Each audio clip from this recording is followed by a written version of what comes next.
नमस्कार। कोरोना की दूसरी लहर में ग्रामीण, अर्धशहरी और जनजातीय इलाके भी चपेट में आ रहे हैं।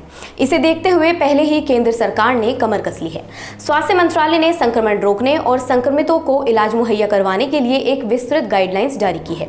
इसमें ग्राम पंचायतों, आशा व आंगनबाड़ी कार्यकर्ताओं, शिक्षकों समेत अन्य के सहयोग से जागरूकता, जांच, आइसोलेशन और इलाज को लेकर विस्तृत ब्यौरा दिया गया है।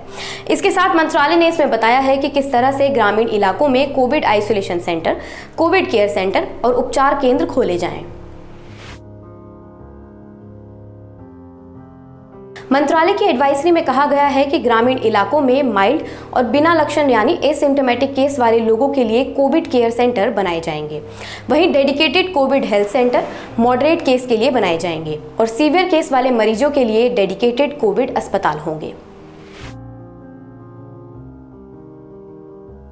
इसमें 30 बेड का इंतजाम हो।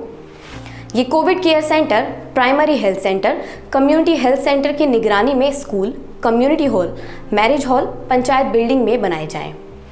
एक बेड से दूसरे बेड की दूरी कम से कम 1 मीटर तक होनी चाहिए।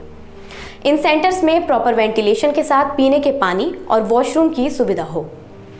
कोविड केयर सेंटर के पास बेसिक लाइफ सपोर्ट एम्बुलेंस हो, जिसमें पर्याप्त मात्रा में ऑक्सीजन हो और ये सुविधा 24 घंटे हो। अगर यहाँ पर मरीज की कंडीशन माइल्ड से मॉडरेट या सीवियर हो जाए तो उसे हायर सेंटर में भेजा जाए। डेडिकेटेड कोविड हेल्थ सेंटर में मॉडरेट मरीजों के लिए 30 बेड हों। हर बेड के साथ ऑक्सीजन उपलब्ध हो। Dedicated Covid care health centre के तौर पर प्राइवेट अस्पताल हो सकते हैं। इन डेडिकेटेड सेंटर्स में एक ओपीडी यानी आउट पेशेंट डिपार्टमेंट हो और एक आईपीडी यानी इन पेशेंट डिपार्टमेंट हो। ओपीडी का मकसद है कि कोविड और नॉन कोविड पेशेंट में कम से कम इंटरेक्शन हो, इनके आने जाने के पॉइंट्स अलग हों। और वहीं आईपीडी इसमें कोविड के सस्पेक्टेड पेशेंट और कंफर्म पेशेंट को अलग अलग रखा जाए। जिला अस्पताल और प्राइवेट हॉस्पिटल या उनके एक ब्लॉक को डेडिकेटेड हॉस्पिटल में कन्वर्ट किया जा सकता है।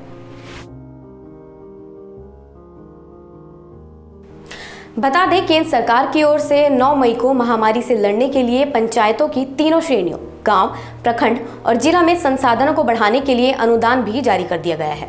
25 राज्यों में पंचायतों को लगभग 8,923 करोड़ रुपए की राशि जारी की गई है।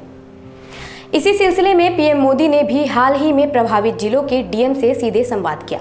उन्होंने कहा कि ग्रामीण और दुर्गम क्षेत्रों में बहुत ध्यान देना है।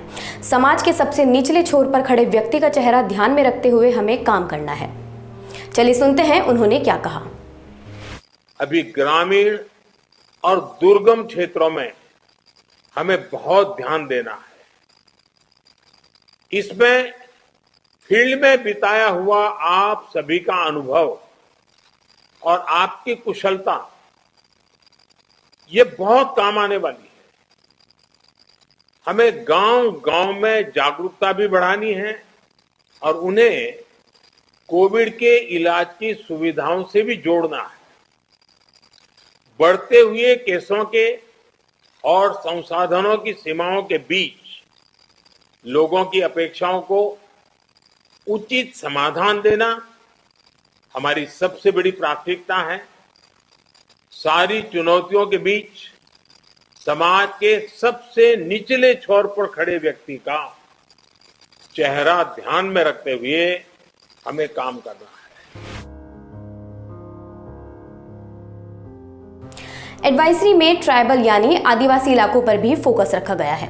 इसमें कहा गया है कि आदिवासी क्षेत्रों में मोबाइल मेडिकल यूनिट का इंतजाम हो, जिसमें medical officer, pharmacist, staff, nurse और लैब टेक्नीशियन हो। इनके पास रैपिड किट होनी चाहिए और आरटीपीसीआर सैंपल लेने की सुविधा भी होनी चाहिए।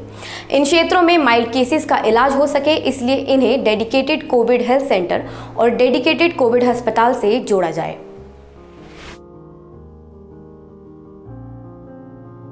स्वास्थ्य मंत्रालय द्वारा यह सुनिश्चित करने का निर्देश दिया गया है कि हर गांव में पर्याप्त मात्रा में पल्स ऑक्सीमीटर और थर्मामीटर होने चाहिए। गांवों में क्वारंटाइन और होम आइसोलेशन में गए मरीजों के बारे में लगातार जानकारी के लिए फ्रंटलाइन वर्कर्स, स्वयंसेवी और शिक्षक दौरा करें। इस दौरान वे संक्रमण से बचने के सभी उपायों और गाइडलाइंस का पालन करें। इसके साथ होम आइसोलेशन में कोविड से जुड़ी दवाइयों की किट भी मुहैया करवाई जाए।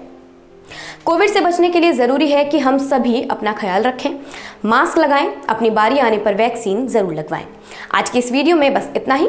धन्यवाद।